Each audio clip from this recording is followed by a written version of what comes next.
Ya, selamat bertemu lagi dalam pertemuan bulanan kita dan pertemuan kelompok.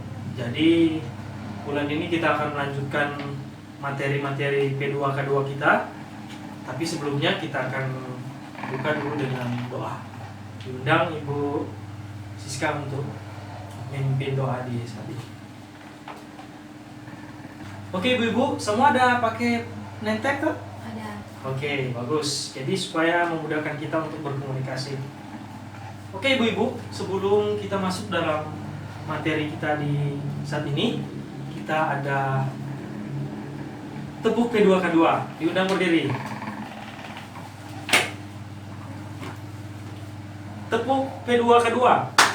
Pertemuan peningkatan kemampuan keluarga. Oke, kurang semangat. Lebih semangat lagi. Tepuk P2K2. Pertemuan peningkatan kemampuan keluarga. Oke, silakan duduk. Terima kasih Bu. Oke, Ibu-ibu. Jadi pada bulan yang lalu, kita sudah selesai dengan modul yang ketiga tentang apa Teh? Tentang apa modul yang ketiga? Pembelajaran bulan lalu? Bagus sekali, Bu. Pasti masih ingat tentang kesehatan dan gizi. Masih ingat tentang materi-materi di sana? Ya, betul. Pada bulan yang lalu kita telah berbicara tentang pentingnya gizi buat ibu hamil, buat anak dalam kandungan, buat balita, dan lain-lain sebagainya tentang kesehatan. Itu sudah kita bahas pada pertemuan bulan-bulan sebelumnya. Jadi, ada yang sudah praktik di rumah? Ya, bagus. Jadi, perhatikan ibu-ibu hamil, rajin kemana? Ke posyandu. Jadi, rajin ke posyandu, rajin memeriksakan kehamilan di fasilitas kesehatan. Oke Ibu-ibu, kalau bulan lalu kita belajar tentang kesehatan dan gizi. Saat ini dalam pertemuan saat ini kita belajar lagi modul yang baru, modul yang keempat tentang perlindungan anak. Dan untuk sesi yang sekarang ini, pembelajaran pertama ini, kita belajar tentang pencegahan kekerasan dan perlakuan yang salah terhadap anak.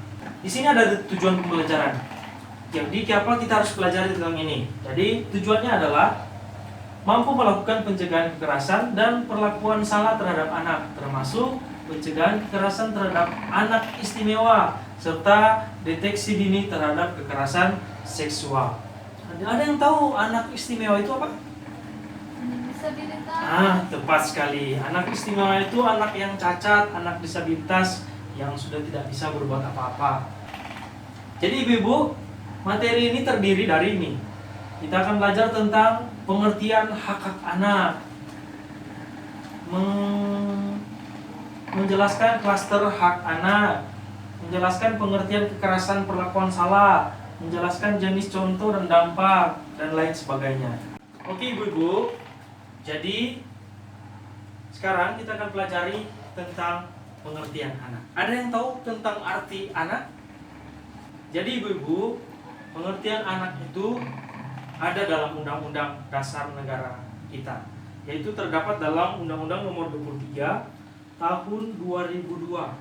Jadi Undang-Undang Nomor 23 Tahun 2002 itu dijelaskan pengertian anak adalah seseorang yang belum berusia 18 tahun, termasuk yang masih dalam kandungan. Jadi anak itu adalah seseorang yang belum berusia 18 tahun, termasuk di dalamnya anak yang masih dalam kandungan. Sekarang Ibu-ibu, apa yang menjadi hak-hak dari anak? Ada yang tahu? Bisa sebutkan hak-hak dari anak? Hak untuk hidup. Hak untuk hidup, Mendapat pekerjaan. dapat pekerjaan, Hak untuk dicintai. dicintai, Disayangi. disayang. Hak untuk makan, hak untuk makan. Jadi ada begitu banyak hak-hak dari anak-anak. Jadi itu contoh-contoh hak-hak dari anak. Oke ibu-ibu, tadi ibu-ibu sudah menyebutkan hak-hak dari anak. Nah, jadi di sini bisa kita perhatikan hak-hak dari anak.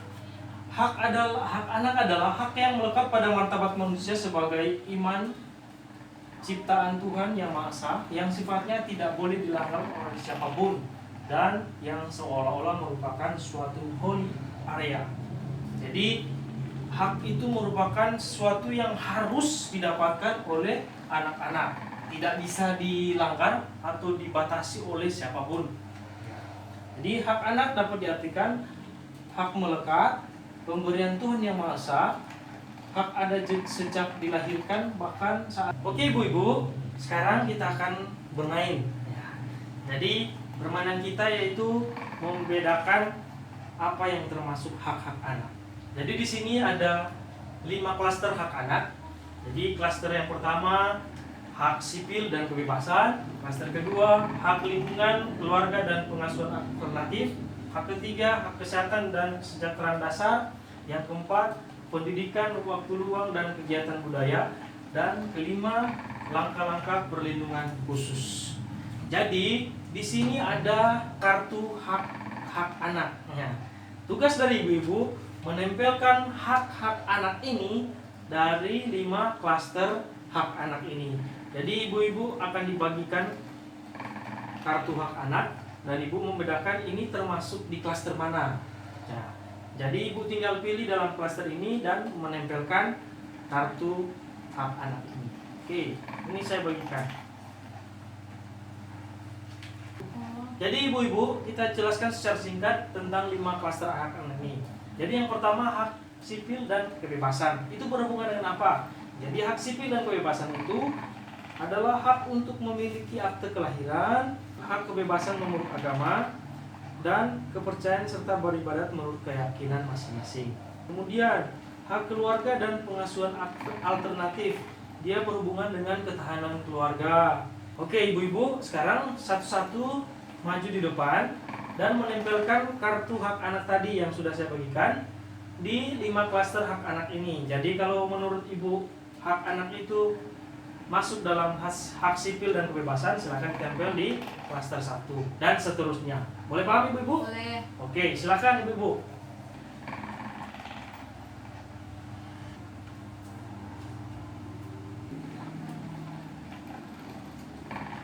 Oke ibu-ibu, jadi Ibu Dian salah dalam menempatkan klaster hak anak.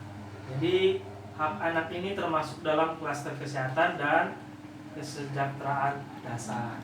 Oke, jadi yang lain sudah benar, tinggal Ibu Dian yang diperbaiki. Oke, sudah paham ibu-ibu tentang hak anak? Paham. Oke, terima kasih. Oke, jadi ibu-ibu, hak anak itu harus selalu kita penuhi. Karena itu merupakan kewajiban kita sebagai orang tua untuk bisa memenuhi setiap hak-hak dari anak-anak kita.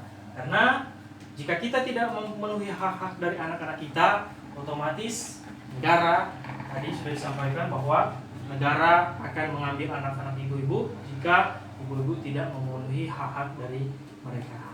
Jadi sekali lagi ibu-ibu, hak anak itu harus Dipenuhi.